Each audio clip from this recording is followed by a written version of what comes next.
Well, where is your mother? Mommy is very sick. Please help. A millionaire CEO called a cleaning lady to fire her, only to hear a little girl whisper 4 words that turned his entire world upside down. Ryan Holden began every morning the same way, with the sharp precision of a man who believed routine was the backbone of success. By 7:30 a.m., he was seated in his office on the top floor of the glass tower that carried his company's name behind a polished mahogany desk that had seen hundreds of deals and decisions. He liked how the floor-to-ceiling windows made the city below look small and manageable, a quiet reminder that he held control over both his life and the empire he had built. Wearing a flawlessly tailored blue suit that cost more than what most people paid in rent, and with each hair carefully combed in place, he looked exactly as he wanted to, untouchable, confident, and far too busy for anything except results. That morning, he was reviewing a merger presentation, making precise notes in the margins, while his assistant quietly added a fresh stack of documents at the edge of the desk. Ryan didn't look up. He rarely needed to. His employees had long since learned that he valued silence and competence above all else. He was mentally rehearsing how he would begin the afternoon's board meeting when the assistant paused just long enough to break his focus. When Ryan finally looked up, the young man was standing with his hands clasped together, clearly uncomfortable. That alone annoyed him. He hated disruptions to his schedule, especially on days packed with deadlines. He raised an eyebrow, wordlessly demanding an explanation. "Sir," the assistant said cautiously, "I'm sorry to interrupt with something this minor, but it seems Mrs. Brown, the cleaning lady assigned to this floor, hasn't shown up for the 2nd day in a row." Ryan held back a sigh. With all the responsibilities he juggled, billions in revenue, hundreds of employees, a reputation that couldn't afford flaws, this barely seemed worth a moment of thought. Still, he didn't like the idea that anyone in his building might think showing up was optional. His entire career had been built on the belief that reliability was more important than talent. "Did she call in?" he asked, his tone firm but calm. "No, sir," the assistant replied, clearly uneasy. "And I thought maybe you'd want to decide if we should enter contract." Ryan shut the folder with a soft click and leaned back in his chair. Part of him wanted to brush it off entirely. He had never actually met Mrs. Brown. She was just one of the invisible gears keeping his office clean. But another quieter part of him, the one he usually ignored, wondered why someone who had never missed a day before would suddenly stop showing up with no explanation. He didn't really care why, but he did care about the example it would set if no one asked. "Give me her phone number," he said at last. The assistant looked surprised but nodded and handed over a slip of paper. Ryan turned it between his fingers, looking at the neatly written numbers, then picked up the phone, feeling only a slight annoyance that this small issue was disrupting his morning. As he dialed, he told himself it would only take a minute. He'd ask for an explanation, give a warning, and move on to something that actually mattered. The phone rang. He was already preparing what to say, ready with a firm, distant tone he used with people who failed to meet expectations. But when the call finally connected, it wasn't a tired woman's voice he heard. It was the quiet, uncertain voice of a child. So soft he almost thought he misheard it. "Hello." For a few moments, he was too stunned to speak. Ryan Holden always believed that staying in control began with perfect order. Even the smallest of details counted. That morning, like every other, he had arrived at his office before most of the city had even woken up. The elevator doors opened soundlessly on the top floor, revealing a hallway lined with glass walls and framed photos of construction sites he turned into landmarks. He passed by them without a glance, his mind fixed on the day ahead. His stride was steady and measured, already running through the key points he intended to highlight during the afternoon's investor meeting. He wore a sharply tailored blue suit that signaled both achievement and a careful distance. Everything about his appearance, from the crisp fold in his tie to the shine on his leather shoes, had been chosen to remind people that he didn't tolerate mistakes, excuses, or surprises. His office was spacious and filled with the cold light of a gray morning. The windows offered a sweeping view of the city skyline, but Ryan rarely looked out for long. He preferred focusing on the tasks before him. He placed his briefcase on the desk's corner and glanced at the organized stack of reports left by his assistant. Each file was color-coded, every section clearly labeled for review, exactly the way he liked things. He sat down, opened the top folder, and began reading without even removing his coat. 15 minutes went by before he realized someone was quietly standing at his door. He slowly lifted his gaze, expecting to see his finance director, or maybe the executive assistant who handled his calls.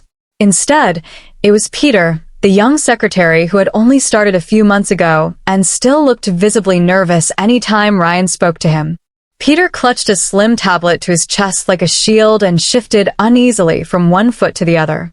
Ryan found the sight more irritating than the interruption itself. He disliked people bringing problems without attempting to solve them first. "What is it?" he asked, his voice steady but edged with irritation. Peter cleared his throat and stepped in a little. "Sir, sorry to interrupt. It's about the cleaning staff. Mrs. Brown didn't show up for her shift again today." He paused, maybe hoping Ryan would wave it off, but Ryan simply narrowed his eyes slightly. Peter swallowed. It's the second day in a row. Ryan tapped his fingers once against the desk and thought, Mrs. Brown. He couldn't recall what she looked like. She was one of many employees he'd never met face to face. Just a name on a payroll list. Someone whose absence only got noticed when something went wrong. He disliked that he now knew her only because she had failed to show up. "Did she call in sick?" he asked. "No, sir." Peter replied, glancing down at the tablet in a way that made Ryan suspect he already expected to be told to terminate her. That would have been the easy route. Ryan had no tolerance for inconsistency. Still, something, a thought he couldn't quite define, made him pause. He wasn't sure why he cared enough to ask another question. Maybe it was curiosity. Or maybe it was the discomfort of having his carefully maintained order disturbed. "Give me her number," he said finally. "I'll call her myself." Peter's eyebrows lifted slightly in surprise, but he nodded, tapped the tablet, and scribbled the number on a small piece of paper. Ryan waited until the door shut behind Peter before picking it up. He read the digits slowly, wondering why this felt like more than a minor annoyance. He reminded himself this was just a routine matter, an absent worker, a call to set expectations, nothing more. He picked up the phone and dialed, rehearsing in his head the firm, composed lines he intended to use. The phone rang 3 times, then 4. He felt the first hint of irritation rising. Finally, the line clicked. Someone picked up. Ryan didn't wait for a greeting. "Mrs. Brown," he began, his voice already stern. "This is Ryan Holden. I'd like to know why you—" But the voice that interrupted him wasn't weary or apologetic or even defensive. It was small, high-pitched, uncertain, so gentle that his carefully crafted reprimand vanished from his mind. "Hello," said the tiny voice, so soft he wasn't sure he'd heard it right. For the first time in years, Ryan Holden had no prepared response. He couldn't speak for a second. The little voice on the other end was so faint and unsure that it didn't feel real. It wasn't the voice of a fearful employee used to disappointing a boss. Nor was it the defensive tone of someone refusing to accept fault. It was just a child's voice. And it sounded like she'd been waiting a long time for someone to say something. He cleared his throat, trying to reassemble the words he'd planned, but none of them felt right anymore. This call wasn't about discipline or routine. It had suddenly become something else, something fragile and real. "Hello," he said at last. And even to himself, his voice sounded wrong. Too deep, too firm, too cold for the delicate tone she'd used. He tried again, gentler this time. "Can I speak to your mother?" There was a pause. He could almost imagine her clutching the phone with both tiny hands, wondering if she had done something wrong by answering. When she spoke again, the words came out in a single breath, as if she'd practiced them many times and was afraid to forget. "Mommy can't talk right now," she whispered. She's really sick." Something clenched in Ryan's chest. A feeling so unfamiliar, he almost mistook it for anger. But it wasn't. It was something colder, clearer. The realization that all his drive for perfection had left no room to consider that someone's absence could mean something more than carelessness. He rubbed his forehead, reminding himself to stay composed. He'd handled high-stakes negotiations involving thousands of lives, but never had he been on a call with a child who sounded so small, so heartbreakingly steady. "What's your name?" he asked, because it was the only thing that felt appropriate. "Mia," she replied, almost too soft to hear. "I'm 6. There was another pause. He waited, resisting the urge to speak too soon. When she spoke again, her voice shook. "Mommy says she has to work, but she can't get up. I can come instead. If you need someone to clean." He shut his eyes for a moment, pressing the heel of his hand to his forehead. The thought of a little girl on her tiptoes, trying to grab cleaning supplies formed so vividly in his mind that it made him feel unsteady. He inhaled slowly. "No," he said gently, as softly as he could manage. "No, Mia, that's very brave of you to offer. But you don't need to do that." "But we need money," she replied. And in those 4 quiet words, he heard more truth than he ever had in any boardroom. He thought of all the times he'd cut costs without thinking about whose lives were behind those numbers. Of all the times he valued discipline more than compassion. He felt the burn of shame creeping up his neck. He'd been ready to dismiss a woman he'd never met because she missed 2 days, never once imagining there might be a little girl waiting behind a door, hoping her mother would get better. "I'm sorry," he said, and he wasn't even sure who the apology was for. Mia, her mother, or himself. "I shouldn't have raised my voice." "It's okay," she whispered. But they both knew. It wasn't. He swallowed, trying to find words that didn't sound empty. He had spent his entire life shaping the image of a man who never stumbled, never questioned, never allowed himself to feel more than necessary. But in that moment, listening to Mia's unsteady breathing, every one of his defenses gave way. "Dawn, you tell your mother she doesn't need to worry about work right now," he said at last. "And that I hope she gets well very soon." "Yes," Mia answered quietly. He thought he heard the faintest breath of relief, as if someone had finally noticed the weight she had been carrying alone. He paused, wanting to ask if she needed anything. But before he could speak again, the line went silent. She had hung up. He sat there for a long time, still holding the phone, staring at the documents he had been about to sign without hesitation. Suddenly, none of it felt important. He placed the receiver down slowly and leaned back in his chair, feeling something shift inside him. He knew then he couldn't just let this go. For the first time in years, he understood that the right thing wasn't the efficient one. It was the kind one. Ryan remained still for several minutes after Mia ended the call. One hand rested on the smooth surface of his desk, the polished wood cool beneath his fingers. Outside, the sky had lightened from gray to a pale blue, but he hardly noticed. He couldn't stop hearing Mia's small, determined voice. "I can come instead if you need someone to clean." The quiet strength it must have taken for a child to offer that solution cut straight through every wall he had built over the years. For so long he had judged people by their performance, how they kept his world running smoothly. But now all he could see was a little girl beside her sick mother, gripping the phone with both hands, hoping she hadn't done something wrong by answering. He pushed his chair back and stood, rolling his shoulders like he was trying to shake off the weight pressing on them, but it stayed right there deep in his chest. He could have asked someone from HR to handle the situation, to call social services, to file the proper forms for medical leave. That would have been efficient. That would have been professional. But the idea of handing it off made him feel like a coward, like he was avoiding the human cost of the choices he made every single day. He'd never thought of himself as unkind, but he definitely taught himself to stay detached. He told himself that was necessary to stay sharp, to make tough decisions. Now, he wondered if that detachment had turned into something smaller, something colder, something that made it too easy to forget people had lives beyond office walls. He picked up his phone again, this time to call his assistant. Peter answered right away, sounding nervous. "Yes, sir." Ryan didn't raise his voice. He didn't need to. The pressure in his chest left no room for impatience. "Cancel all of my appointments today. Move everything to tomorrow." There was silence on the line. Ryan could almost hear Peter trying to figure out if he'd heard right. Ryan had never once led an entire day without a serious emergency. "Sir, should I?" Peter began, but Ryan cut him off gently. "No, just reschedule." I'm leaving the building for the rest of the day. He hung up before more questions could come. Moving on instinct, not some carefully laid plan. He pulled on his coat and walked out of the office without speaking to anyone. The elevator ride down felt like forever. He stood alone, watching the floor numbers tick lower, each one bringing him farther from the version of himself who would have considered a mother's absence just another problem to fix.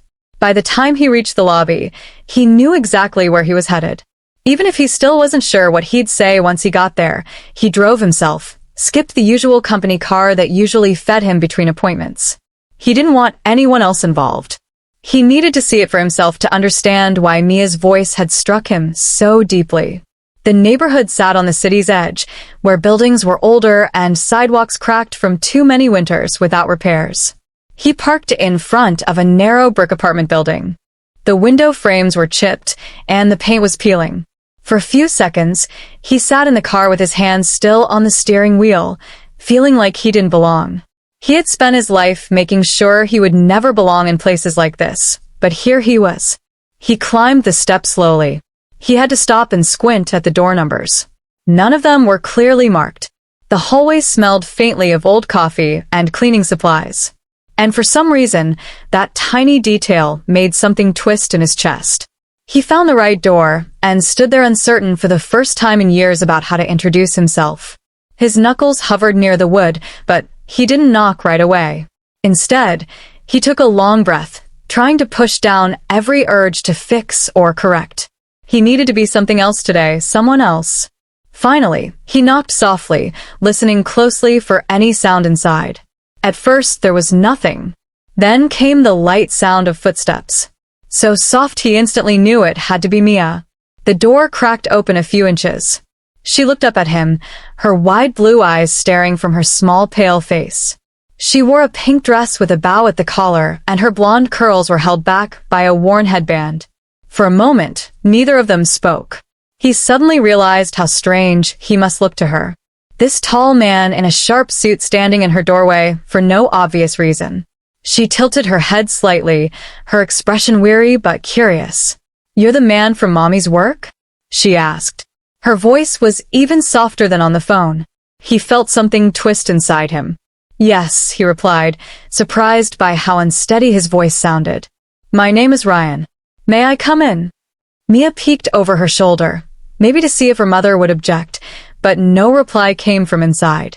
After a moment, she stepped aside and opened the door wider. As he stepped in, he felt her small hand brush against his coat. The air inside was warm and smelled faintly of tea and something floral he couldn't quite place. The apartment was small but neat. In the corner, he saw a narrow bed. On it lay a woman propped up with thin pillows. Mrs. Brown looked even paler than he'd imagined, her features strained with exhaustion and discomfort. She slowly turned her head to see him. Her eyes were tired, though she tried to pull her expression into something close to polite. "Mr. Holden," she whispered. I'm sorry. I didn't expect you to come." He took a slow step forward, stopping at the foot of the bed. He wasn't ready for how frail she looked. All the words he thought he might say vanished. What remained was the truth. He was here because the thought of Mia facing this alone was unbearable. Ryan stood in the small living room, feeling more like an intruder than the man who signed hundreds of paychecks every month. He had walked into countless offices and boardrooms with full confidence. But here, with a worn rug under his shoes and the soft smell of ointment in the air, his usual palm began to crack. Mrs. Brown's thin hands rested over the blanket. She tried to lift them, maybe to fix her hair or move her pillow, but didn't seem to have the strength. Everything about her seemed so small, her wrists, the hollows in her cheeks, the tired and almost apologetic way she looked at him, as if she was the one at fault. He cleared his throat, not to speak, but to steady himself. He had spent years becoming someone who never showed weakness, who never let emotions get in the way of decisions. But right now, none of that seemed worth protecting. Mia stood quietly at her mother's side, one hand gently resting on the bed frame. She watched Ryan with a seriousness far too heavy for someone her age. He wanted to say something kind to her, something to ease the worry on her face.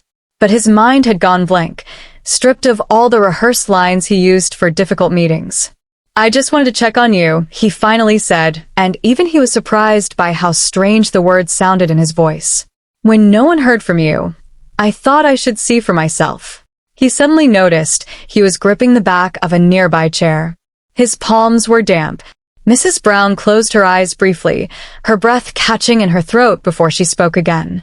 "I didn't want to cause any trouble," she said, her voice so faint he had to lean in to hear her. "I thought if I could just rest for a few days, I'd be able to return to work and no one would need to know." She opened her eyes and looked up at him, her expression filled with a quiet sadness that made his chest feel hollow. "But I can't even stand for more than a minute," she added. "I don't know what we're going to do."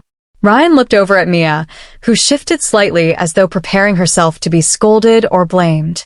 Instead, he pulled a chair closer to the bed and sat down, not caring that his suit wrinkled beneath him. None of that mattered here. Not his tailored clothing, not his status. He folded his hands in his lap, trying to find the right way to show he hadn't come to criticize. He studied Mrs. Brown's face, noticing how often her eyes flicked, too. Mia, more worried about her daughter's feelings than her own illness. "Mia told me you were sick," he said at last. He saw her shoulders pull inward under the blanket, like she was ashamed to have made her daughter carry that burden. "I'm sorry, I raised my voice," he continued, knowing the words weren't nearly enough. "I didn't understand what was going on." "You didn't have to come," she whispered, her voice cracking. "I know you're very busy." "I didn't expect, but I did come," he said, interrupting gently, his voice quiet but final. Even he was surprised by the firmness of it. He turned to Mia, who was standing very still, her eyes wide, "And I'm glad I came." For a few seconds, the room was silent. The only sound the low hum of the refrigerator in the kitchen. He looked around and noticed how clean everything was despite her illness. Folded laundry neatly stacked in a basket, a few rinsed cups drying on the counter. That quiet order told him she was someone who had spent her life caring for others without expecting help in return. The thought that she had tried to keep working even when she could barely stand simply because she thought no one would ask it hit him hard. He looked back at her and spoke with more weight in his voice now. "You don't have to worry about your job," he said, choosing each word carefully so she'd understand he meant it. "You'll have the time you need to get better, and I'll make sure you have what you need in the meantime." Her lips parted like she wanted to object, but all that came out was a soft exhale. And then tears welled in her eyes. She looked down, blinking rapidly, but the tears slid down her cheeks anyway. Mia stepped closer, reaching for her mother's hand. Her small fingers curled around her mom's limp ones. Ryan looked at that gentle connection, and something settled deep inside him. He knew he wouldn't just walk away from this. When Mrs. Brown finally looked back up, she said, "I don't want charity," though it sounded more like a plea than a protest. He shook his head softly. "It's not charity," he replied. "It's the least I can do. No one should have to face this kind of thing alone." Mia looked up at him, searching his face like she was trying to figure out if he was really telling the truth. He held her gaze, steady and calm. After a moment, she rested, her cheek on her mother's shoulder, her face softening. The quiet trust in that simple gesture made his chest tighten, and he had to look away, clearing his throat.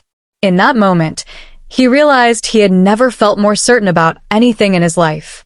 He couldn't just treat this as another problem to delegate or forget. He had come here to do the right thing.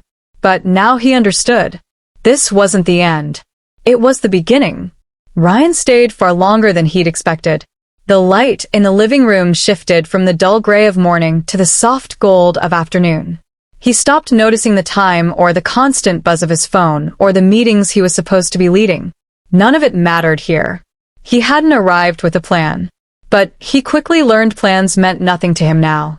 He just needed to understand what this family had been going through to truly see it, not imagine it as a line in a report. He asked simple questions, keeping his tone gentle. Mrs. Brown explained slowly how the illness had crept in during the winter, how she had kept going as long as she could, scared of losing her job and the little bit of security it gave them. She told him about the week she could barely stand, but still worked until she collapsed in the hallway. Even as she talked, she kept checking Mia's face, trying to gauge how much her daughter could bear. He could see how much effort it took for her to pretend everything would be fine. How hard she'd worked to shield Mia from the worst of it. Even though Mia clearly knew the truth, he watched the little girl's face as she listened.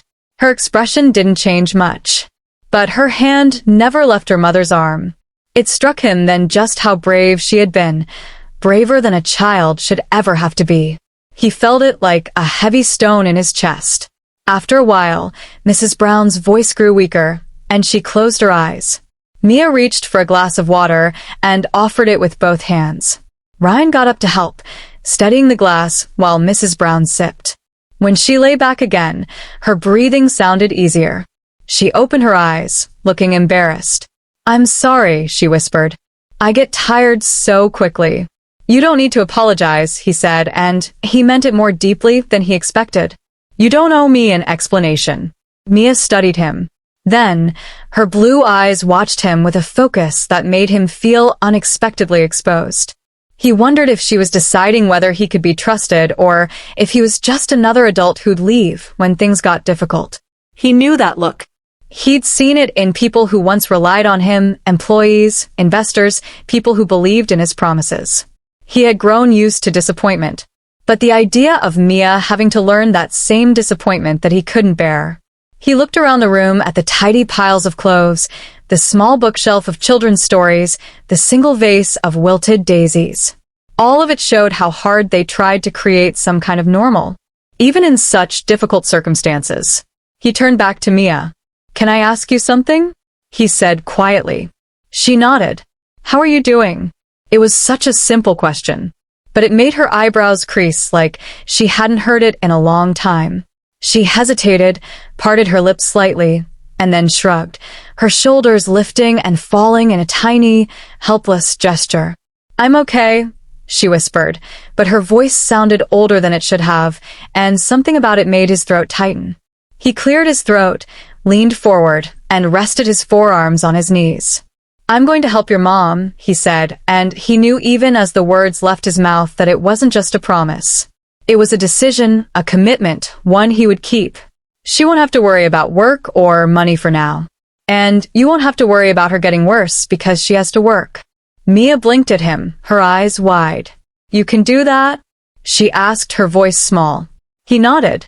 "Yes," he replied softly. She didn't exactly smile, but she released a long, quiet breath like she'd been holding it in for days. Then she turned to glance at her mother, who was watching them with a tired awe, like she couldn't quite believe she wasn't facing this struggle alone anymore. For a while, nobody said anything. The silence felt different now, less heavy, more like the slow arrival of hope. Ryan leaned back slightly, finally allowing himself to relax in a way he hadn't in a long time. He didn't leave their apartment until the sky outside had turned dusky and dark. The city beyond the window looked cold and distant compared to the warmth he'd experienced in that small room. For the first time in his adult life, he didn't want to return to his pristine penthouse where no one waited for him. As he descended the narrow staircase, he replayed every word Mia and her mother had said, each sentence carving itself deeper into his thoughts. By the time he reached his car, he knew there was no going back. He couldn't pretend that his concern was just professional.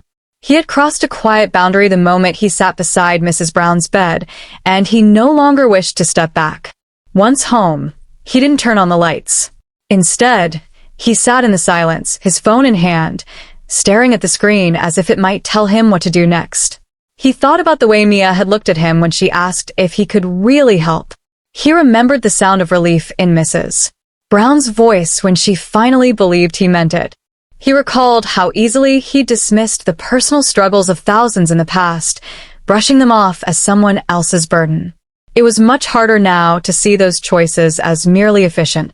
He had always believed that keeping a distance made him stronger. But tonight, he felt how empty that distance truly was. He barely slept. By dawn, he was already at his desk drafting a list of things that needed to be done. scheduling a medical visit for Mrs. Brown, setting up grocery deliveries, approving a large advanced payment to cover her bills. He called Margaret, his longtime company attorney, and told her everything. She listened with her usual calm, composed tone, but when he described how Mia had answered the phone, alone in the apartment, there was a noticeable pause. When she finally spoke, her voice was gentler than usual. "Ryan, this really isn't your responsibility," she said carefully. He rubbed his forehead, feeling the familiar ache from lack of sleep. "I know it's not," he said, "but it feels like it is." He heard her sigh, as though deciding whether to push back. "All right," she finally said. "Then let's make sure it's handled the right way." After ending the call, he felt a sense of calm. He wasn't doing this alone, and that helped untangle some of the confusion he felt. Later that morning, he drove back to their apartment without overthinking it. He brought a bag of groceries himself, sending an assistant just didn't feel right. When he knocked, Mia opened the door with a look of shy anticipation. She was nervously tugging at the hem of her pink dress. He noticed she had taken time to brush her curls and was wearing clean white socks pulled high, like she'd gotten ready, especially for him. Her mother was awake, sitting up with more pillows. She still looked pale, but more alert than the last time when she saw him holding the grocery bag, her eyes filled with tears that she quickly blinked away. He set the bag down on the counter and sat without waiting for permission. Mrs. Brown mentioned how much she missed working, how it helped her feel needed. Ryan mostly listened, making sure not to show any impatience when she apologized over and over for needing support. He tried to explain that he didn't see it as charity, that anyone with the means should do the same. But even as he said it, he knew there was more to it than that. This was personal now. At one point, Mia climbed up onto the couch beside him, sitting so close that her shoulder touched his arm. She didn't say anything, but the trust in her quiet. Closeness meant more than words. He looked down and saw her studying the cuff of his jacket, like she'd never seen someone in a suit up close. Her mother noticed, a tired smile appearing on her lips. "She's been talking about you," she said softly. "I think she's decided you're safe." He swallowed hard, feeling how much that simple comment meant, especially coming from a child who had clearly learned to be careful with her hope. By the time he left, he had already arranged for a visiting nurse and ensured they had everything they'd need for the week. As he stood at the door, one hand on the frame, a strange hesitation came over him, like stepping back into the hallway would mean leaving something important behind. Mia stepped in front of him, tilting her face up toward his. "Will you come back?" she asked, her voice barely above a whisper. He didn't let himself pause. "Yes," he said simply. "I'll come back." When she nodded and stepped away, he realized just how easy it would be to keep that promise and how unbearable it would feel to ever break it. The next week passed like he was living between two lives. During the day, Ryan returned to the usual grind, meetings, reports, and video calls that used to define him. He sat at boardroom tables while others presented slides, nodding in all the right places. But mentally, he was somewhere else. Even as he made major decisions, his thoughts kept drifting back to that small apartment, to Mrs. Brown's quiet strength and Mia's growing trust. Each night, he came home carrying their faces in his memory and a heaviness in his chest that felt both painful and full. He tried telling himself this was temporary, just helping them through a rough patch. But deep down, he knew that wasn't true. There was nothing short-term about how he felt when he heard Mia's joyful "Hi," or when Mrs. Brown looked at him with disbelief that someone kept showing up. He had built his life around keeping people at a safe distance, but for the first time, he didn't want it anymore. He started forming little habits during his visits. Mondays, he brought groceries. Thursdays, he brought books for Mia. Saturday mornings, he picked up fresh pastries from a nearby bakery, smiling inside when Mia clapped her hands with delight. Sometimes he stayed for an hour, sometimes longer. He'd sit on the couch with tea that Mrs. Brown made herself once she felt strong enough. And they'd talk about things that had nothing to do with illness. She asked about his life, real questions, and when he told her about his parents, about growing up without much and working for everything, she listened in a way no one else ever had. One evening, as twilight painted the windows dark, Mia crawled up next to him with her coloring book. She opened to a blank page, held out a pink crayon, and looked at him with focus and determination. "You can color with me," she said. She said it like it was the most natural thing in the world, and he found himself smiling. He couldn't recall the last time someone had invited him to do something so simple. He accepted the crayon and began coloring in the petals of a flower as she watched him closely, nodding in approval. When they finished, she inspected their work and declared, "It perfect." He was caught off guard by how proud he felt from receiving praise from a child. That same evening, after Mia had gone to her room to store away her drawings, Mrs. Brown spoke. Her voice was steady, though quiet. "You've already done more than anyone would expect," she said, her eyes fixed on him like she was trying to understand why. "I keep thinking you'll feel like it's enough, and just stop coming." He couldn't respond right away. That same question had haunted him at night. Why he kept returning. Why it mattered so deeply.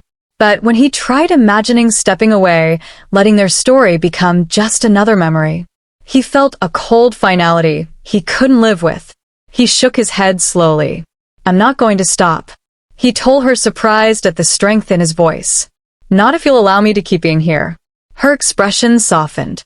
She lowered her eyes to her hands, which she twisted nervously in her lap. "It's been a long time since anyone's meant that." She admitted he felt a deep, quiet ache watching her struggle to accept kindness without shame. He wished there was something, anything, he could say to make her believe she deserved support simply for trying so hard to hold everything together. After that night, something shifted in how they spoke to one another. The formality dissolved. Silences no longer carried discomfort. He found something he'd been missing without realizing. Belonging. When he arrived, Mia would throw her arms around him without hesitation. And when he left, Mrs. Brown would walk him to the door, lifting her hand in a gentle wave that felt more honest than any boardroom goodbye. One morning while unpacking groceries in their kitchen, he realized something startling. This small imperfect home had become the only place where he didn't feel like he had to perform. He didn't have to play the role of a CEO, a figure of control, or perfection. He could just be a man doing the right thing for people who now felt like part of his life. And though he hadn't yet said it aloud, he knew he didn't want that to change. The day Ryan finally admitted to himself that this wasn't temporary began like countless others. With him standing in his kitchen, staring into a mug of cold coffee, thinking about Mia and her mother. He'd woken before dawn with a restlessness he couldn't name. He knew deep down it was because he was tired of living in two separate worlds. One foot in his familiar routine, the other rooted in that apartment. Every time he left their home, he carried an ache in his chest, a sense that something important was unfinished. He would walk into his silent, spotless penthouse, drop his keys on the marble counter, and feel that old emptiness settle back in. That morning, he set aside his untouched coffee and recognized the choice before him. Either step away and let them return to their lives, or step in fully, and without hesitation. The clarity of what he wanted startled him. He didn't want to let them go. He wanted to stay. He arrived later than usual that day, weighed down by what he was about to say. When Mia opened the door, her smile lit up instantly, and it struck him how much she already expected him to be there. She no longer looked surprised to see him. She looked reassured, like a part of her had always feared today might be the day he stopped showing up. Before he could even set down the groceries, she wrapped her arms around his waist and rested, her head against his stomach. He gently placed his hand on her head, recognizing the familiar softness of her curls. Curls he could now pick out in any crowd. That small gesture grounded him more than anything else could have. Mrs. Brown was sitting in her armchair by the window, a loose sweater draped over her narrow shoulders. She looked stronger than she had in the beginning, though still frail, and her smile carried both gratitude and uncertainty. He placed the grocery bags on the table and took the seat across from her. For a moment, he simply looked at her, and perhaps sensing the weight of what he'd come to say. She waited in silence. Mia slipped into the chair beside him, her small fingers wrapping around his hand like they'd always belonged there. Nay inhaled deeply, steadying himself.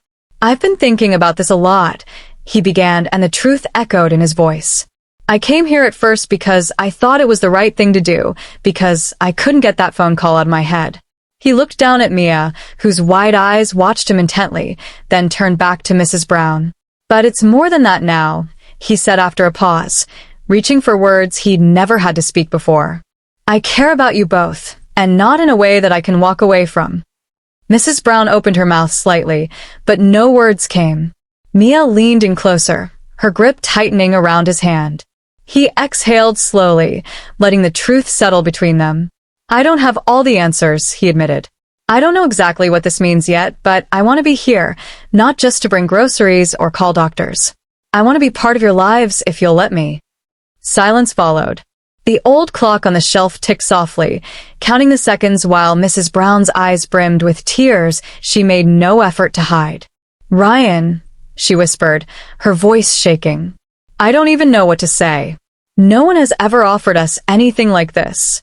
He gently shook his head. "You don't need to say anything right now. I just needed you to know." Then Mia spoke so quietly, he almost missed it. "Does that mean you could be our family?" The word landed with a weight that made his heart twist.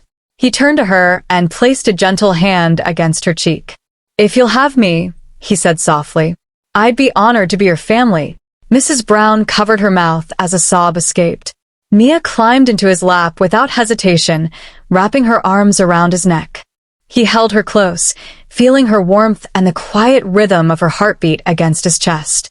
And in that moment, nothing else, no wealth, no title, no reputation could match the overwhelming, humbling rightness he felt. Later, as Mia dozed off in his arms, Mrs. Brown whispered again, this time with the rawness of someone laying bare a lifetime of exhaustion. "I don't know how I'll ever repay you for this." He didn't take his eyes off Mia. "You don't have to repay me," he said quietly. "I want this. All of it." She closed her eyes, and he watched as the burden she'd carried for so long seemed to finally ease. For the first time, she allowed herself to rest. That night, as he rose to leave, Mia stirred awake and lifted her head sleepily. "You'll come back tomorrow?" she asked. He leaned in and kissed her hair. "Tomorrow," he said. And every day after that, he meant it deeply, completely. It was a promise he knew he would never break. As he stepped into the quiet hallway, he felt something shift inside. For the first time in years, he felt at peace. He now understood that the life he had been building, shiny, structured, and cold, was only a shell, and that the real life, the one that mattered, was waiting behind a simple door. A life with a little girl who believed he'd keep his promises. This ending is powerful not because it's grand or dramatic, but because it's rooted in small, deeply human choices, showing up, listening, letting go of pride, allowing himself to be needed. Ryan didn't become some savior.